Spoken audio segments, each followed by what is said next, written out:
9h, 11h, Le club de l'été sur Europe 1. Lise Pressac. Notre invité est écrivain, il a été cancre, professeur d'économie et de comptabilité. Il aime parler de livres dans des cafés. Il écrit aussi bien pour les adultes que pour les enfants. Portrait sonore. T'avais les profs qui rendaient les contrôles de la moins bonne note à la meilleure note. Donc bon, ben là, il n'y avait pas de suspense. Genre peut-être il va avoir 19, peut-être 18. Non, ça commençait par toi. Dans ta gueule. Malik, 2,5 sur 20. Ben voilà, ben écoute, on ressent encore les problèmes familiaux dans la copie. Hein. Toujours pas d'évolution. Ça stagne, ça stagne.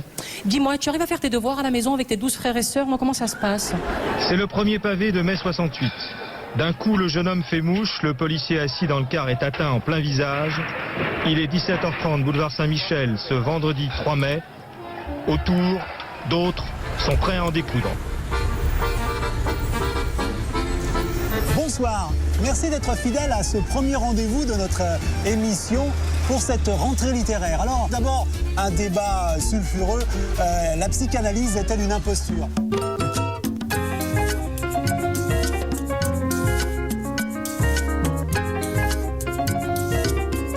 Alors le fait que je sois recordman de buts marqués et que ce record dure depuis 56 ans, quand ça se jouera au Brésil en 2014, et ça fera 13 Coupes du Monde que le record n'est pas battu. Donc je suis marqué par ce chiffre 13. Les liaisons dangereuses.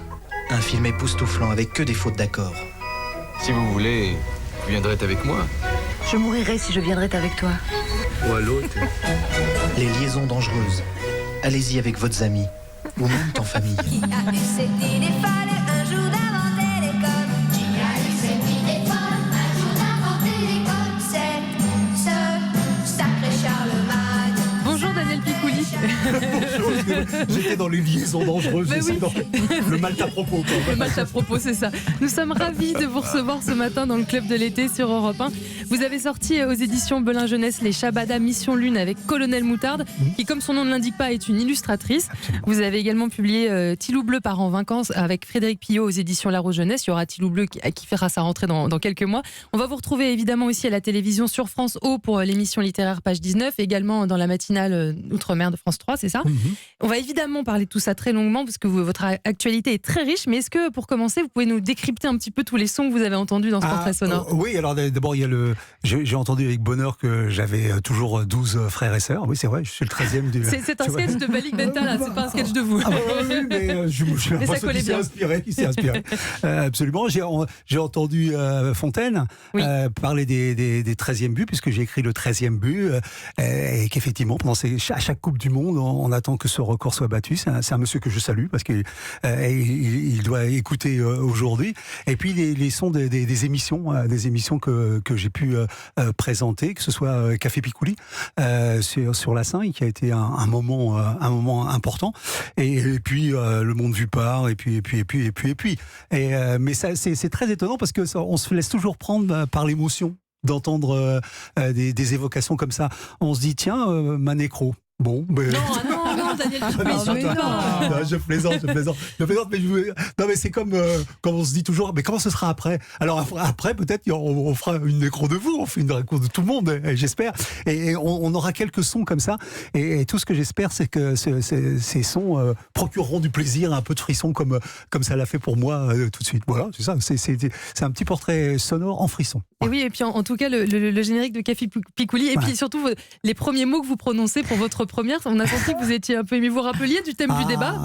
La psychanalyse est-il une escroquerie? Oui, d'abord parce que j'allais dire qu'il est d'actualité toujours. Demandez à M. Onfray, il va vous en parler. En l'occurrence. Voilà. Donc, oui, bien sûr, je me souviens parce que c'était une émission qui...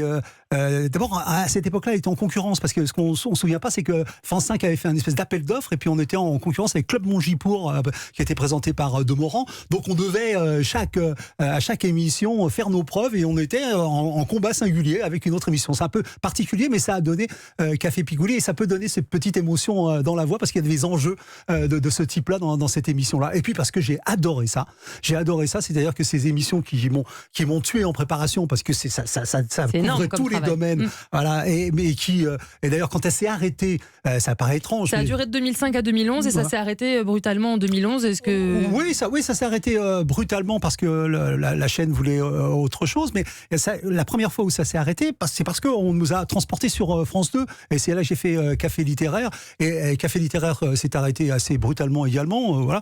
Et parce que la brutalité, c'est quand même quelque chose qui est constant chez France Télévisions. Et en télévision en général. Voilà, en télévision. Donc c'est toujours brutal. On peut être étonné de se dire que des émissions comme celle-là, on vous appelle le soir pour vous dire, qu'on vous convoque le lendemain pour vous dire que l'émission est arrêtée. Quand c'est pas dans les médias que vous l'apprenez.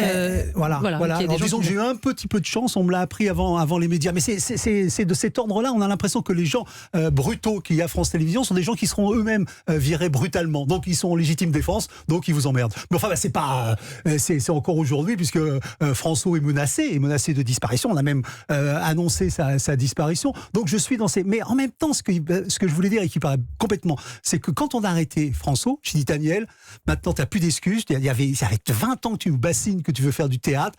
Tu vas en faire. Et j'ai écrit. Ça a été un mal pour un bien. Complètement. J'ai écrit la faute d'orthographe et ma langue maternelle. Et puis je me suis retrouvé sur scène pendant près de 200 représentations. Et ça a été un bonheur absolument extraordinaire. Et je me suis toujours dit, mais heureusement que j'ai pas eu cette chance-là à 20 ans. Je faisais que ça. Moi, j'aurais fini halbardier sur une scène minable de province.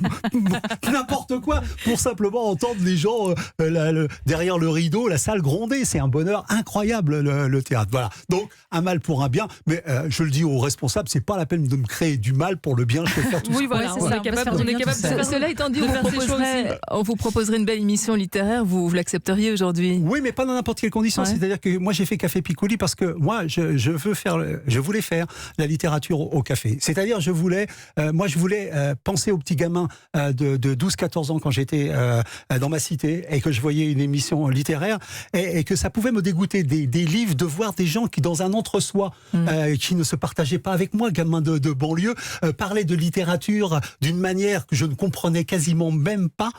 Et je me disais, jamais je veux ça. Je ne veux pas ça. Ça, c'est de l'entre-soi, c'est de l'entretien du cheptel, comme je veux dire. C'est on entretient les lecteurs existants. Moi, je veux gagner des nouveaux lecteurs. Je veux gagner des mômes qui sont actuellement devant leur télévision dans ma cité et qui vont peut-être venir pour voir un chanteur parce qu'ils aiment ce chanteur-là et qui vont tomber sur un bouquin et qui vont devenir red dingue de littérature. C'est ça que je veux faire. Le livre pour tous, quoi. Voilà, ouais. C'est tout. C'est aussi simple que ça. Et s'il y a quelqu'un dans les aéropages qui veut faire quelque chose comme ça, je suis votre homme.